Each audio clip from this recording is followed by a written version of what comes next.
I'm Gabe Lullo, and welcome to the Do Hard Things podcast. We're talking to go-to-market leaders and entrepreneurs who have conquered the challenges, the hustle, and the grind. Get ready for real talk, real insights, and no fluff.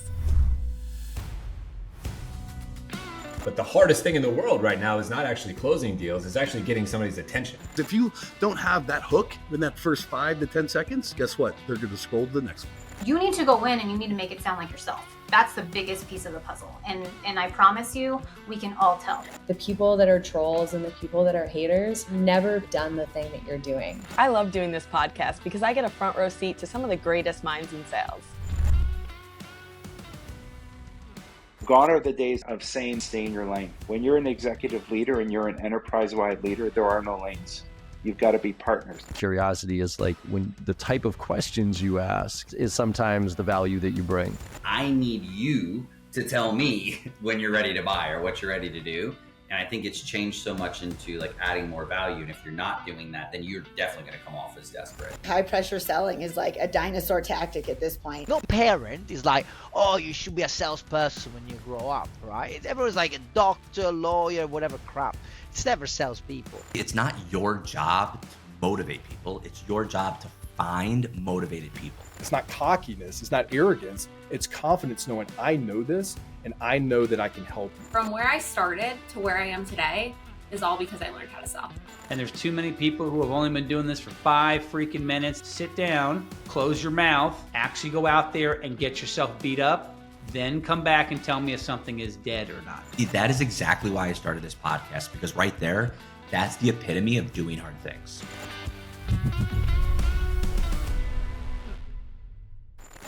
Welcome back to the Do Hard Things podcast with Lexi and Gabe. Today's guest is Vel Johnson, founder and CEO of Vasaj Communications, a nationally recognized award-winning public relations agency, and one of those entrepreneurs whose origin story starts on a military base in Germany. Vel grew up as an army brat, moving every 2 to 3 years, immersed in new cultures, building connections everywhere she landed. Her late father was awarded the Bronze Star for meritorious service during 2 tours of duty in Vietnam.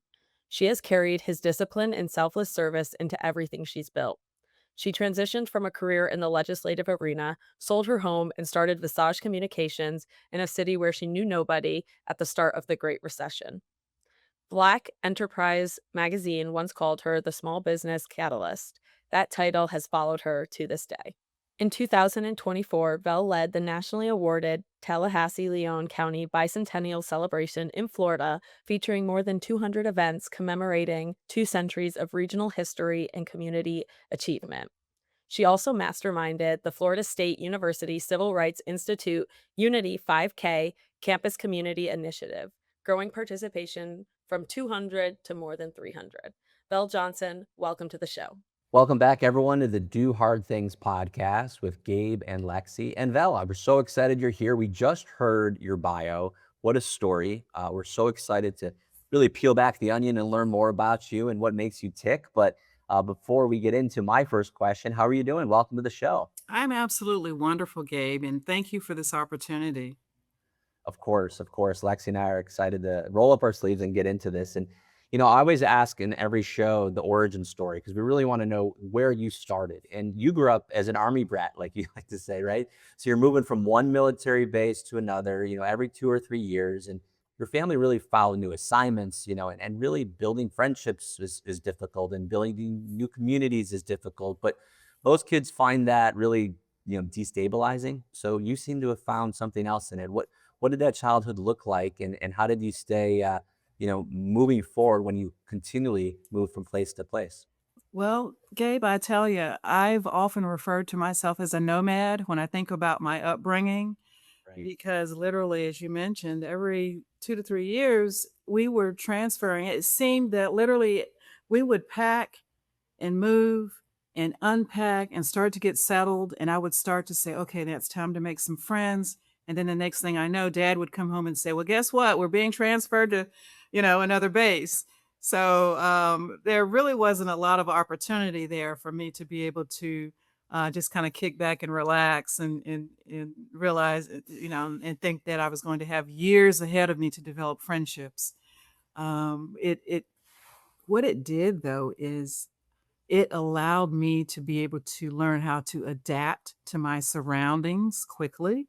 It almost forced me to be able to, what I call now, build community in a way that other individuals may not even think about. Because if you consider the fact that you're only going to have a limited amount of time in a certain location, and there's all kinds of people of different backgrounds and cultures and ethnicities in your community, and you really want to get to know them, it puts you in a position where even if you're introverted, as I am really introverted, but by nature, it kind of forced me to move forward, kind of step out of the box of my normal way of being to get to know people.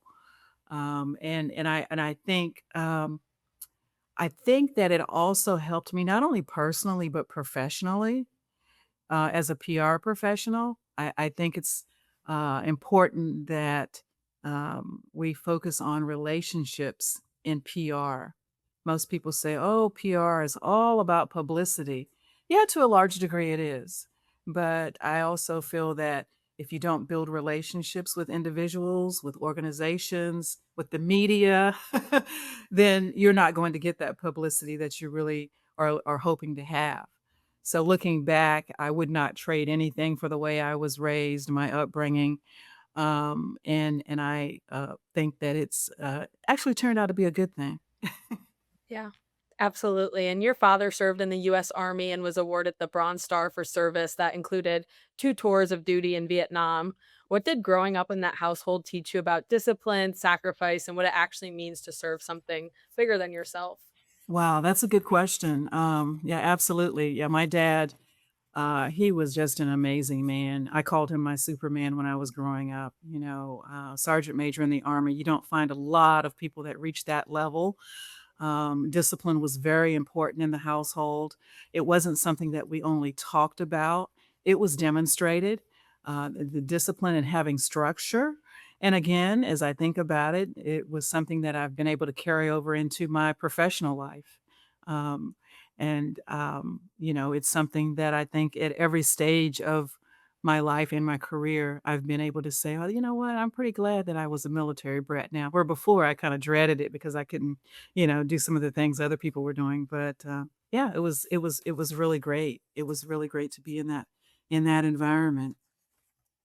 And you don't just wake up as a CEO one day, right? You did something pretty drastic, and I just love this story. But you really left what most people would call a great career. You're in legislative government. You sold your home, and then you started a business in a city you knew no one really. And so all while doing it in the middle of a time and place when things were really not going well economically. We're literally in a recession at that time. So walk us through that, because most people would think that's reckless, and you called it something different.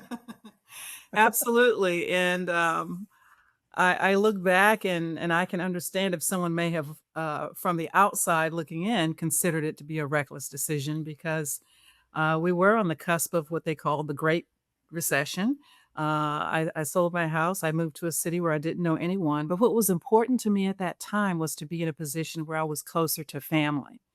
I was working at the Florida legislature, which was about a 5-hour drive from family at that point. Both were alive and well, parents. But I wanted to be in a position where if they called and said, Vel, we need you, I could say, okay, I'll be there within the hour. So, yeah, I feel like it was more of stepping out on faith and also using what I feel was a confidence in myself when I moved. And I was in a position where I wanted to be able to display some independent, um, an opportunity of independence. I felt like it was time for me to be an entrepreneur and to give back to the marketplace in a way that I did not necessarily have the opportunity while working for someone else. Um, it allowed me to be able to actually find out that I was much smarter than I thought I was. Because, when you think about it, if you have a job description, 8 to 5 or 9 to 5, you do just what's in that little box and then you go home and then you start over the next day. But when you're working for yourself, it's do or die. And I did not have a plan B. I was determined that if I was going to do this, this was going to be it, you know? So yeah, being an entrepreneur is probably one of the most challenging, but also one of the most rewarding things I've ever done. It's allowed me to be able to give back in the community to the community in a way that I would not have been able to otherwise do. To have the flexibility to be able to work with amazing organizations and people. It's been probably the best decision that I've made in my life as I think about it. It's awesome. And you have such an inspiring story. You've spent more than 20 years working across public, private, nonprofit, higher education, and government sectors. And it's a very wide lane. What did operating across all of those different worlds give you that staying in one place really would have costed you? Hmm. I think it's given me a greater perspective of society and the workforce. And just overall being able to communicate with people from different industries has been so interesting. I'm the kind of person that I'm always looking for something different. I'm always looking for a challenge. And whether I'm as an entrepreneur, I've been able to work with candidates that are campaigning for public office. I've been able to work with individuals who are small business owners and authors, just a plethora of different types of groups, multi-million dollar organizations, as well as those who had maybe a very small budget. It gave me the flexibility that I needed in order to be effective, and it gave me, I think, a great deal of patience as well. It's amazing. Yeah. And it was said, it was actually in Black Enterprise Magazine, they called you the small business catalyst. What a name. And that was Absolutely. years ago, right? But It that name was. really, yeah. It And that name, was yeah, go ahead. it was actually within 2 years of starting my business in Orlando. I Yeah. got a phone call, and at the time, I thought it was a joke. I got a call saying, "Yeah, this is Black Enterprise Magazine," and I had a subscription at the time, so I knew the global prestige of that particular publication, especially for entrepreneurs and people of color around the world. And so I listened and I was like, yeah, right, sure. And they kept talking and talking. And 20 minutes into the conversation, they said, well, we want to fly in our photographer if you can pick him up from the Orlando International Airport. I said, wait a minute, this isn't a joke. But yeah, having that title given to me as Small Business Catalyst and a global publication that like that was such an honor. And to this day, I receive it well because I do really enjoy working with small business owners. They're probably one of my favorite niche markets to help. Being able to watch a small business take root and then grow to be able to fulfill, their goals and desires, to be able to be there to whether it's handling media relations or special event coordination and management or anything that's going to give them that exposure for me is just an honor to be able to help them to catapult to that next level. So yeah, so I'm really, really glad that that two-page feature story that really it told my age, it told all my personal business, where I like to go eat and all those things. I thought it was a little invasive at that moment, but I look back and I say, wow, I'm glad it was a great opportunity to be able to enhance my brand on the early end of development of the organization. And it has shown me, it has also put me in a position where I can be an example for other entrepreneurs and showing them the importance of having media relations. I didn't pay a dime for that article. They reached out to me, so yeah, I think that's something that was pretty profound. And over the years, I've been able to get media opportunities for my clients, television, newspaper, radio, magazine, pretty much in the same vein. So cool, and it was very well deserved. And you specialize in helping cities, counties, universities, and brands build visibility with results. Government and institutional clients are notoriously slow, risk averse, and really difficult to move. What does it take to actually get results in those environments? Well, you're absolutely right.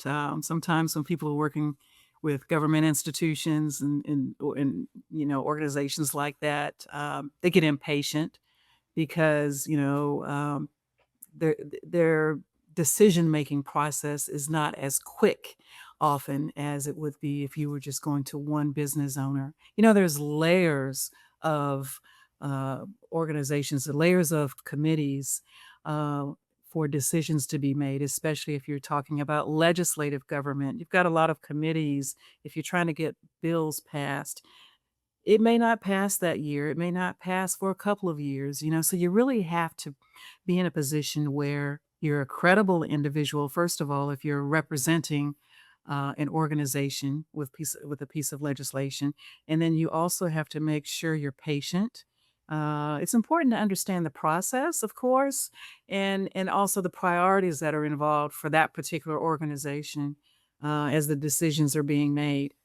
But it's something that I always encourage people to not lose hope, and always to just continue to make sure you maintain that credible level and build trust as you're moving forward with whatever it is. Yeah, absolutely. And you won an award just recently here, and it was an amazing award. It was a national award for the work you put in running the bicentennial in Tallahassee in 2024. So, talking about do hard things, right? Putting a project together of that scale requires a lot of difficult things to accomplish. Walk us through those moments and how it all kind of came together. Yeah, absolutely. I was the Tallahassee-Leon County Bicentennial Coordinator for the 2024 year, and that is actually one of the probably impactful opportunities that I've had during my almost 20 years of being an entrepreneur. I was able to be in a position where I could help coordinate and develop and disseminate also opportunities for events. We had more than 200 events during the bicentennial year.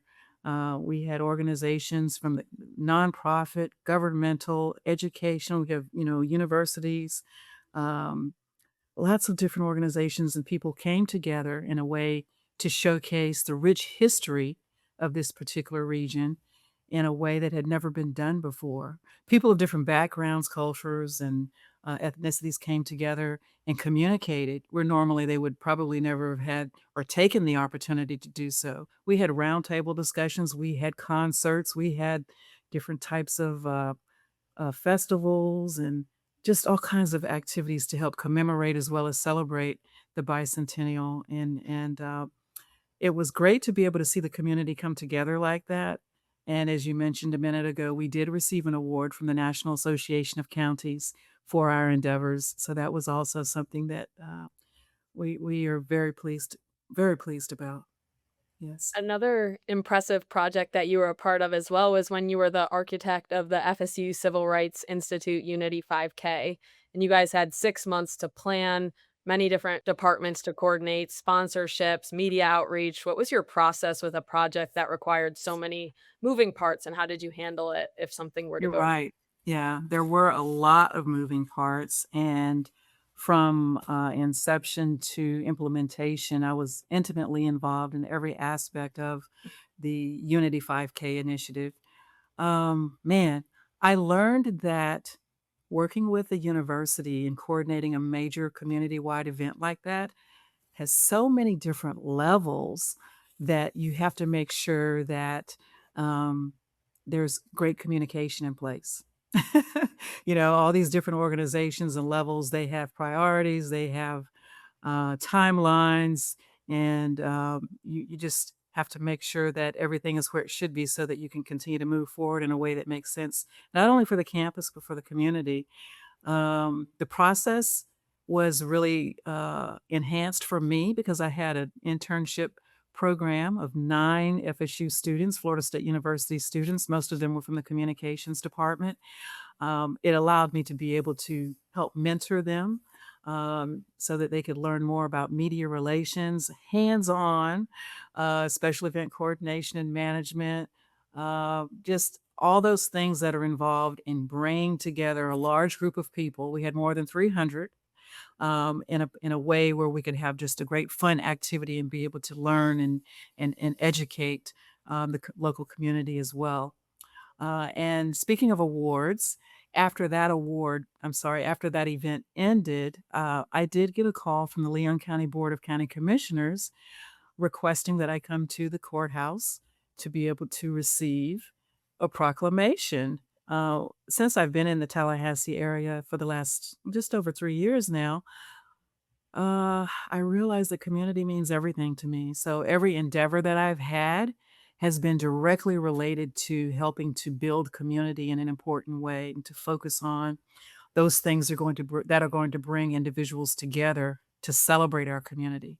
So I received this proclamation, and it was a real honor. But I also realized that it was not just about me.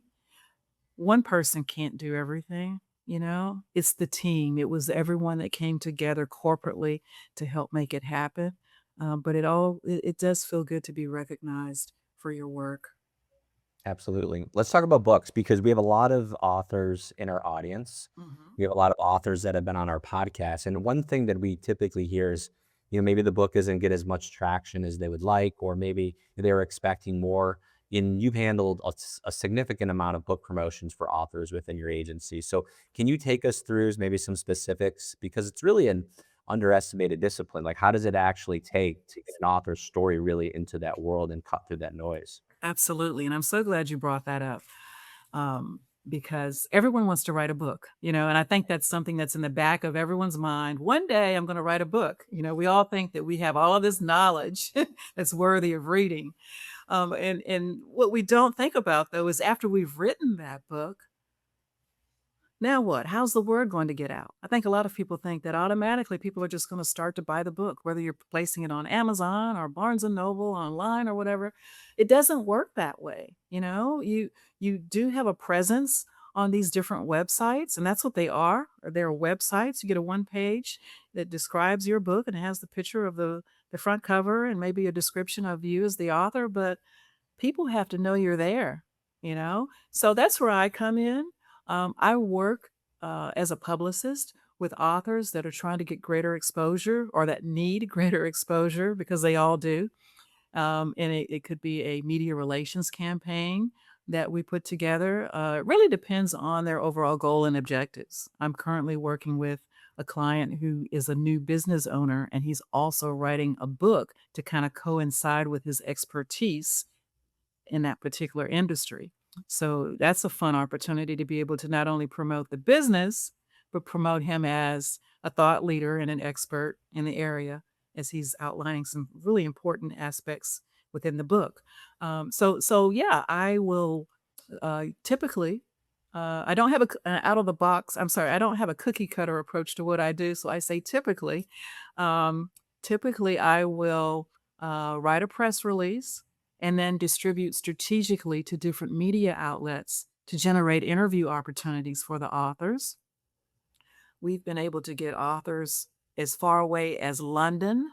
I'll never forget a client that was not necessarily our objective, but you just never know once you start working where things will end up.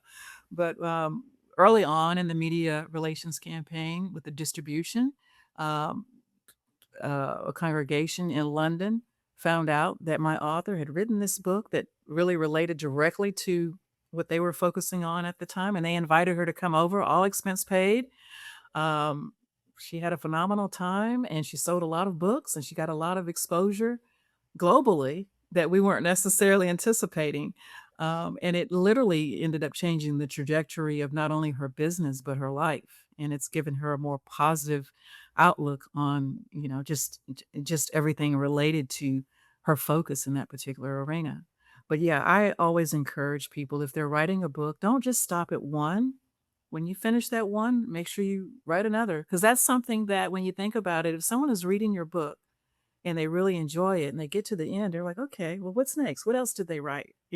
So, but yeah, I just enjoy over the last almost 2 decades, I've worked with dozens of authors. We've been able to get all kinds of placement for them in different arenas. So, yeah. Really cool opportunities. And I'd love to shift into AI communications. What's next? So you describe yourself as AI trained. You're actively integrating AI into your communications, your marketing work. And a lot of PR professionals are really nervous about what AI really means for the industry, and you seem have really gone into AI fully. What do you see that you think a lot of people are missing? Well, that's a really great question. I recently had an opportunity to spend 4 days immersed in a conference that was all about technology and AI. And we had individuals that came from all over the globe that were sharing and pouring into us about the importance of staying abreast of the resources and tools as it relates to AI. I have, it's everyone has their thoughts, right, about the future of AI, but I feel like right now we need to embrace whatever opportunities are there for us to be able to grow and enhance our business. If we don't, I'm afraid that we're going to get left behind. The AI is not the future; it's present. It is today. And I think that it's important that you get rid of any anxiety or fear that you may have and just really start to learn as much as you can about your particular industry and how AI can be able to help you to be more efficient in business. I've been able to move a lot faster and more efficiently as a PR professional, and it helps to give ideas for campaigns. Just a plethora of different opportunities I've been able to take advantage of, creating decks and just being able to even create contracts, just a lot of things, as well as I'm at the place now where we're actually teaching some of our clients um, how they can use AI within their particular industry to be able to, help with their business as well. That's incredible. And let's talk about storytelling because, frankly, that's literally the center point of everything you do, but not just normal storytelling. Let's talk about strategic storytelling because what makes things strategic versus just compelling? And where does that line really sit between the actual two? Well, storytelling is a very important part of public relations. Um, a compelling story, I think anyone can tell a story that's compelling. That's just basically trying to capture someone's attention, with some details. But if a story is strategic, it's not only going to get your attention and give you details, but it's going to move you to a place where you want to make a decision on something. It may encourage you to buy a particular product. It may encourage you to attend an event or even change your perception or idea about something. So, yeah, that's something that strategic storytelling is important.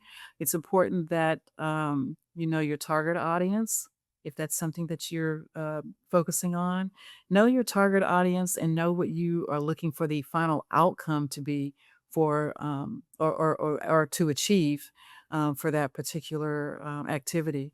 I think that the best communicators don't just tell stories, but they connect those stories to a purpose. Right. And that's what we're doing as PR professionals strategically, whether it's getting you to buy a book or something else. But it's definitely something that we understand that is very much a powerful part of our marketing toolkit, so to speak. Yeah. And the show's called Do Hard Things. What do you think is the hardest thing you've done, and what did it really teach you? Wow. Well, I have to tell you, um, I've done a lot of hard things throughout my life and my career. Um, hmm. Starting a business, you would think, with no safety net would be something that I would probably focus on. Moving to a city where I didn't know anyone, stepping out and just casting a net. Those were all difficult things, right? But I guess the most challenging thing that I've ever done was to continue to lead as a PR professional while navigating a personal loss. And I have to hope that I don't tear up while I'm telling you about this. But when I took on the contractual opportunity to be a bicentennial coordinator, I moved from my mother at that time. She was in a nursing home, And I promised her that, it was only going to be for the 2024 year. And when it was over, I was going to come back and we were going to continue to, enjoy life and have fun and all those things. And I also promised her that I would come visit her on the weekends.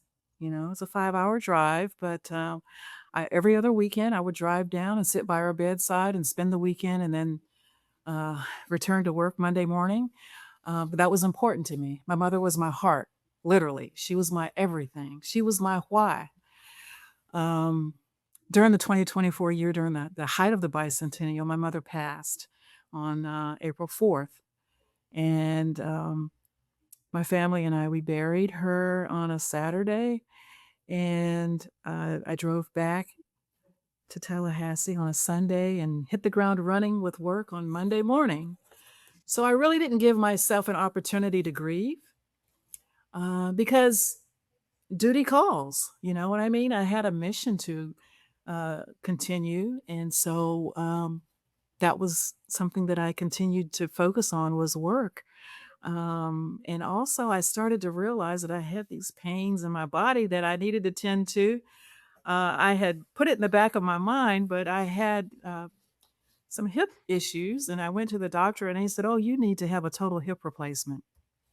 So here we go again. Within a few months of burying my mother, I was having a major surgery. And the average person would have been put out of commission for several weeks, but I didn't have that opportunity. I didn't have the time. I did have, my rehab, but I had to continue to work every day. And so here I was already feeling like I had my heart ripped out, and then I had a major surgery, and I'm going through recovery while trying to lead 300,000 residents in the Tallahassee Leon County Bicentennial. So I guess you could say that was a challenge, but it was something that I continued to do because duty called. I had to put the grief on hold. So when you say do hard things, that's probably one of the first things I think about that year was very uh, celebratory in a sense that we had a phenomenal time and we were award winning with our endeavors.